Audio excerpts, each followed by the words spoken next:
The Toyota Innova has been the only 8-seater MPV since its current generation was launched in 2016. But that's no longer the case though. We now have the Maxus G50.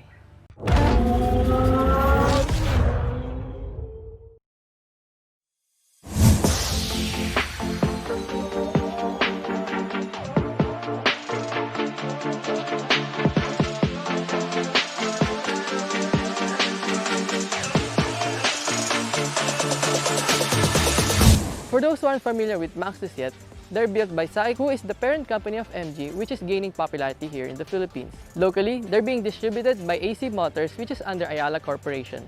Anyway, talking about its design, calling it nice and good looking is an understatement because it's really a game changer. Kahit saan nga ako nag-drive, ang daming tumitingin eh. I lost count of it already. Who knew an MPV like this could look this beautiful? The Maxus G50 is fully loaded. It has LED lights here in front. And then meron siyang LED headlights, LED daytime running lights, which looks super duper cool. And then the big grille here in front, and only sa middle yung open, which is yung may butas. It also has chrome slats here across, and then it has the Maxus name spelled on it, which looks super tough. Tapos it has front cameras, which we'll talk about later. Most people will probably think that this is a van. Well, hindi siya van because it has a regular swinging door and not sliding. And then speaking of van, malapit na rin yung size niya doon because it has 4.8 meters of length. And for reference, ang Innova, which is an MPV, has only 4.7 meters in length. That's 10 centimeters difference. Want a specs comparison? Just click the link up here to know more about it on our official website. And don't forget to hit the subscribe button and click the notification bell to be updated on our car reviews. Back to the car, other things that you'll see are the 17-inch alloy wheels wrapped in 215/55 R17 tires. You'll also see cameras on the side mirrors, pero more on that later. Huge windows can be found here in front to the back, which should provide excellent visibility and comfort to the driver and the passengers. And we also like the attention to details here because it reminds us of the Alphard, pero dito lang naman. Viewing the G50 from the back and the rear quarter view, mas mahalata mo yung van styling niya. But it's not that bad. Maganda pa rin siya, di ba? But some people might prefer a less van-looking MPV. Pero I don't see anything wrong with this. It's nice. The LED taillights look really good and meron na rin siyang LED na turn indicators. Plus, meron siyang powered tailgate for the premium. So, you can open it like what I'll do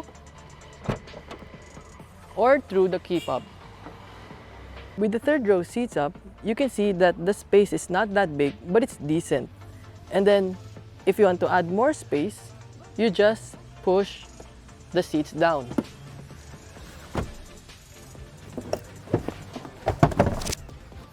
And then when you push the seats down, you'll even double or triple the space.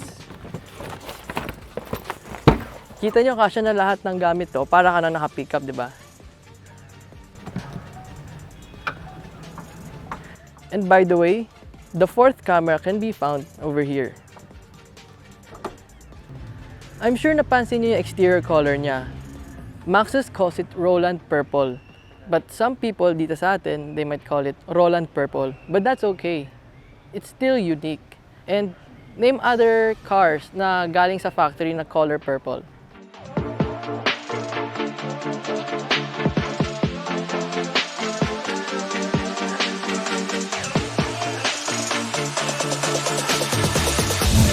The interior of the G50 looks as great as its exterior. Everything feels and looks premium. It's like being in a car twice or thrice its price. And premium nga, di ba? Materials are top-notch. Everything feels luxurious. Dito pa lang sa dashboard niya, meron siyang real leather. And dito sa upper portion, meron siyang soft touch plastic. And for this premium variant, malalaman mong premium siya because of the combination of the color black and red. Dito pa lang sa stitching, and dito sa seats, which are comfortable. The steering wheel is nice to hold and feels premium as well. Tapos, it has these buttons for the infotainment system And for the cruise control, madali naman siya gamitin. Yung sa cruise control lang yung medyo confusing because yung pang-open niya is nasa banda taas and then the other buttons nandito banda sa baba. The instrument cluster is analog. Parang same siya dun sa mga Cherry na ni-review namin, but it has digital information display, which is nice because it shows the mileage, fuel economy, and yung mga ibang modes. And speaking of modes, meron siyang comfort and sport. But I prefer the sport mode kasi color red siya, bagay siya dun sa mga gauges and dito sa buong car. For the infotainment system, it has a 12.3-inch touchscreen display. Wala nga lang siyang Android Auto and Apple CarPlay. So, for those people na naghahanap nun, mag-USB na lang kayo or Bluetooth. Pero naman yung screen niya, it's responsive and it's easy to use. Ang medyo di ko lang gaano gusto is that kailangan ko pa hanapin yung volume button niya, which mahanap mo when you slide down. So, mas maganda na meron siya dito. And for the 360 camera, you just press it here and makikita mo na siya dito.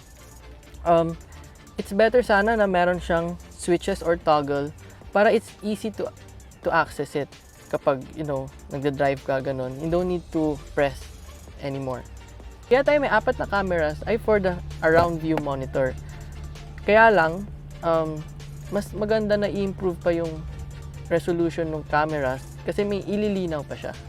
Moving down, we have the AC controls for the single zone automatic climate control. Kahit naka 25 na kami kanina, malamig na malamig pa rin siya. And then moving further down, we have storage and merong 12-volt power outlet and 2 USB ports. And dito is the shifter. And then we have the electronic parking brake with auto hold function over here, which we will test later. And then we have 2 cup holders over here and wireless charging. So, hindi ko na kailangan to. Joke lang, kailangan ko pa pala. Dito pa pala sa gitna, we have storage. So, I guess that's all dito sa harap. Let's move to the back. Oh, the plushies have taken over. Move natin. So here, it's very comfortable. Malawak yung space. You can sit comfortably. And then you can see the combination of red and black dito sa seats. And then the space is decent. Look at my legroom and headroom. And I'm 5 feet and 6 inches. Tapos here, mapapansin mo na meron siyang 3 tables each. And then merong storage. And then they have AC controls for the rear passengers. Tapos below it, excuse me, meron siyang 12-volt power outlet and a USB port. Plus, meron pa siyang storage dito sa ilalim.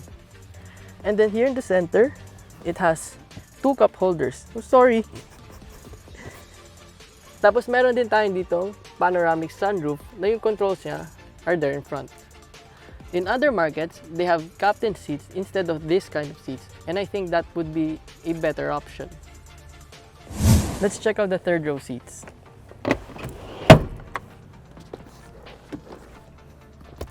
So here in the third row, you can see na okay naman yung space and it's decent. This is my legroom and my headroom.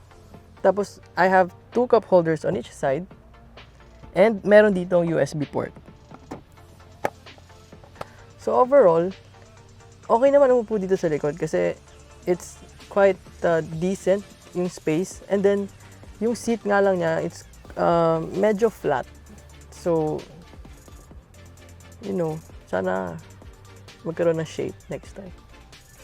I'm excited to drive this na, but first, let's check the engine.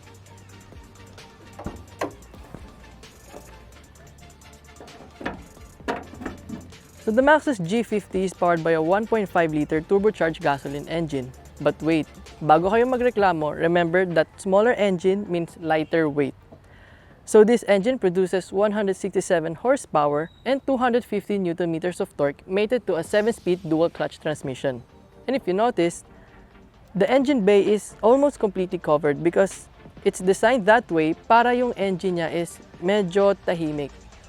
Safety features on the Maxus G50 1.5 DCT Premium are dual front airbags, front side airbags, electronic stabilization program, brake assist, hill hold control, front and rear parking sensors, 360-degree around view monitor, tire pressure monitoring system, and ISOFIX child seat anchor points.